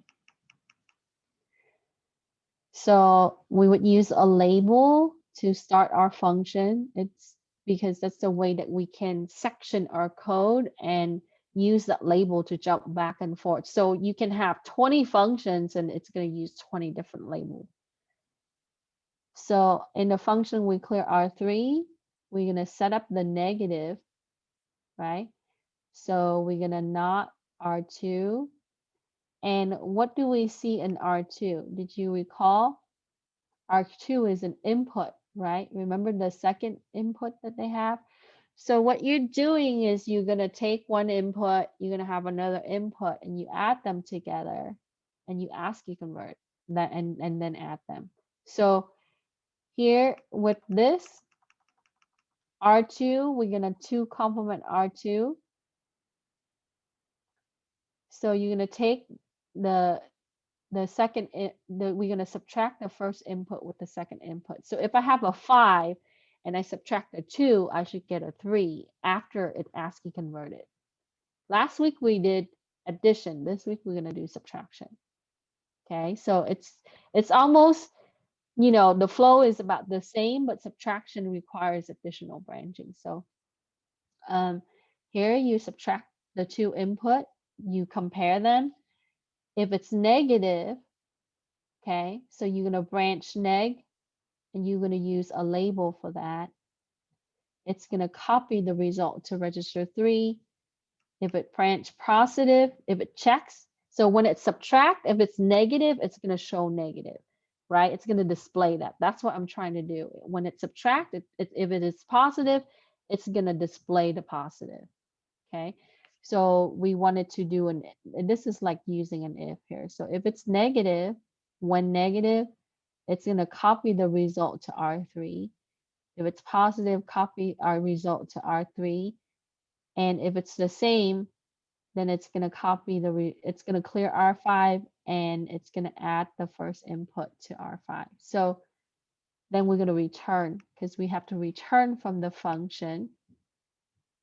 And since we're using the branches, we're going to also point to the label for the branch, negative. It's going to trigger negative output, the string. Okay. Positive, it's going to trigger R3 is positive, and equal is going to say that it's going to trigger R3 is 0. That they are the same input. So down here is where you fill the string. And recall that we have to do the reset, which is the ASCII conversion. Okay. So in this program, you are using branching, and we will use more branches next week. This is how you would use a branch to check for positive and negative. And remember, in assembly, we only add the 2 complements to check 0, negative, or positive for everything. Okay. Question. So build this program take a screen capture. Okay. When you test the value for X and Y, you can simply do an input. And, keep in mind that it sees everything as it needs to ASCII convert it to hex. So if you wanted to check, use your ASCII table with the hex, just like what we did last week. Okay. And then give me the print screen. So before we go, I want to show you what that looks like. I know some of you probably built this already. File. Oh, let me reload it.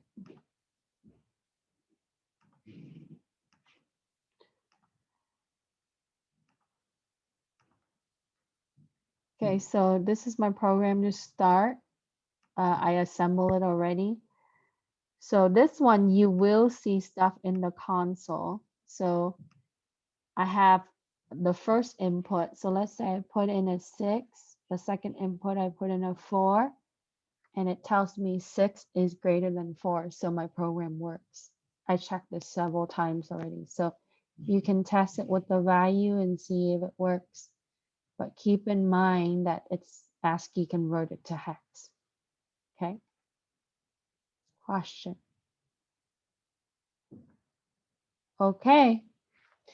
So look through the program. I expect you to know how to use branching and stuff next week, because if you ask me again, I would say, oh, go back and redo the last lab. So look at it, every line, and I commented for you to see. Okay. All right.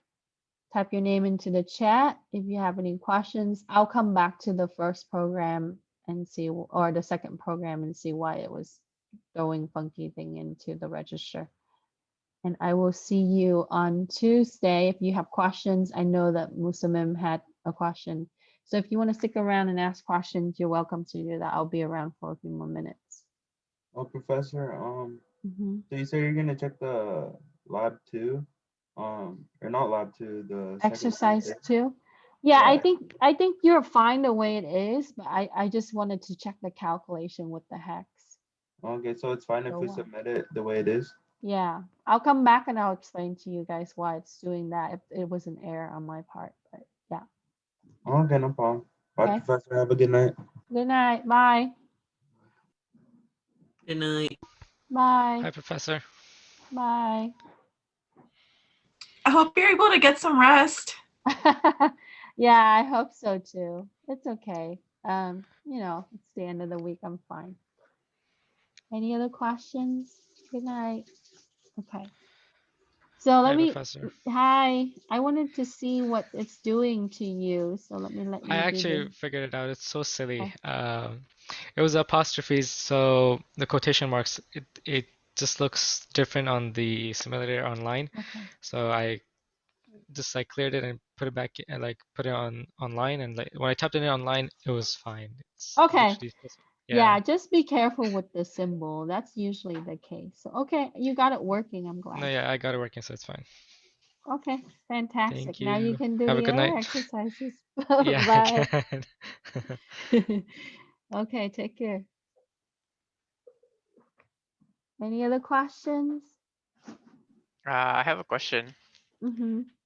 Like I'm having difficulty understanding when you do the setting of let me look at back at our assignment. Sorry.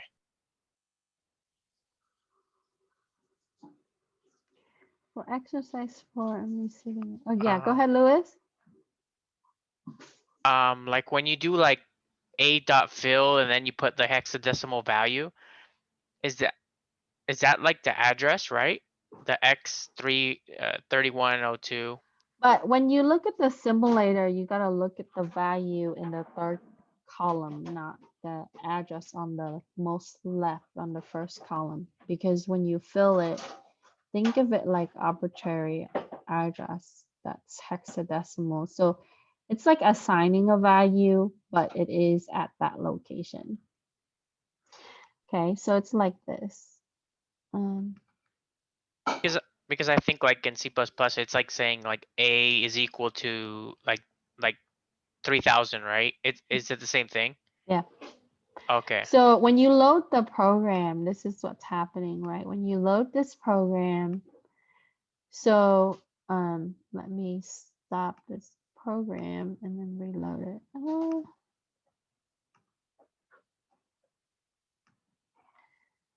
Sorry, it's an endless loop, so it's just gonna try to run forever. Yeah, so you're right. It is kind of like assigning a value, but when you look at the simulator, it looks like right here, go file, load program. So let's say we load the number 1 that we did. So you see how we assigned it 3120, right? Yeah. It's right here. P is 3120. So this is its value. It's like saying P equal 3120 in whatever, but here's the address right here. Okay. Okay. But in assembly, there's no such, it's associating, anytime that you have a label, it's going to want to know the location. So we would say that it's at this, Q is at this, minus is at this, okay? But because we started out with 3000, it's going to sequentially, when it get to this right here, will be 3009. That's Okay. the actual address of it. Right. But when you fill it, you actually have a store with the register 0 because you have a dot fill. It's like that. Okay. Yeah. So when you run it, right, you would see that it would go through and then it's changed, right? Because it's already went through. And if you try to go back to 3009, no longer, see, that's going to be your minus. See how it store it back for you? Because remember earlier we said it was at 307, 308, 309. See how that Yeah. is? So it stored the value back to that. That was after you ran it, right? Mhm. Okay. So, because like the question asked, like the last address of the program, right, for one of the questions. So I would actually write the one on the first row. Yes, the column. Mhm. Okay. So if you, because when you load the program, I ran it multiple times so you can see it's still going to be the same location. So the values are here, the address is right here. So minus is where the store gonna be, right? The result.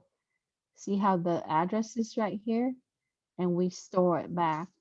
Okay. So you get what you see. Yeah. Okay. I got it. And I also had another quick question. Mm-hmm. Like when you do store like ST, like you're doing like R5 and then T. So that's storing R5 into T, right? If you have Whatever value is in R5 to T. Okay, because like, So, oh, sorry. mhm. Because like when you're doing the register, isn't it kind of like lined up differently because you're storing like R1, you put the, where's it going first and then what you're putting on next, right? Yeah, so the destination is where is it going to? Are you referring to this, like a program like this? So Yeah, this is yeah. the So, destination, and then so when you add this, right, you put it onto R5, and then when you, this is an STI, but you point to T, so this is gonna store from register 5 to T. okay. Yeah, that's what I was like it Like just it's flip-flops, right? reverse. Yeah, Uh-huh. yeah, okay. I just got a little bit confused. I was trying to understand if that was right or not. Okay. That Yeah, was all my question. because if you do it like this, it's gonna throw an error. It's always your operands are always gonna be register next to the instruction. It's not gonna allow you to do it. It's just the way the format is. So the store is reverse of the load. Just think of it that way. Okay, I gotta Okay. remember that. All right, thank you. You're welcome. Okay, there was a question earlier. You said for exercise form, receiving an error when adding hex. Oh, because hex 4D is larger than the word size. So you have to make it, so look.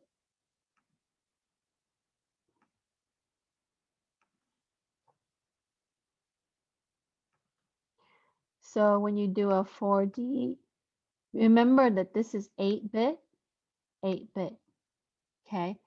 So together, they're already 16-bit.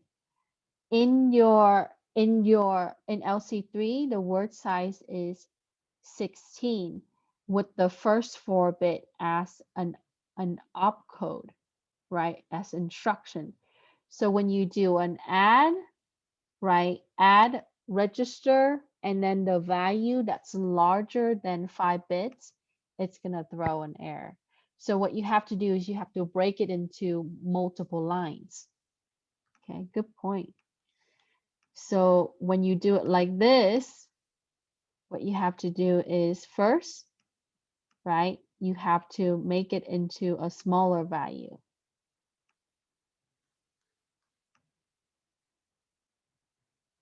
Yes, 2 separate add. You got it. 2 separate add.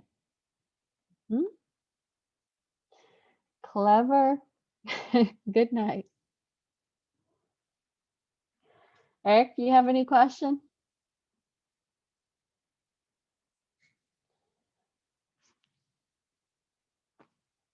Okay, good night.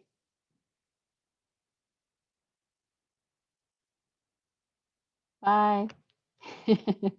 Take care. Thank you.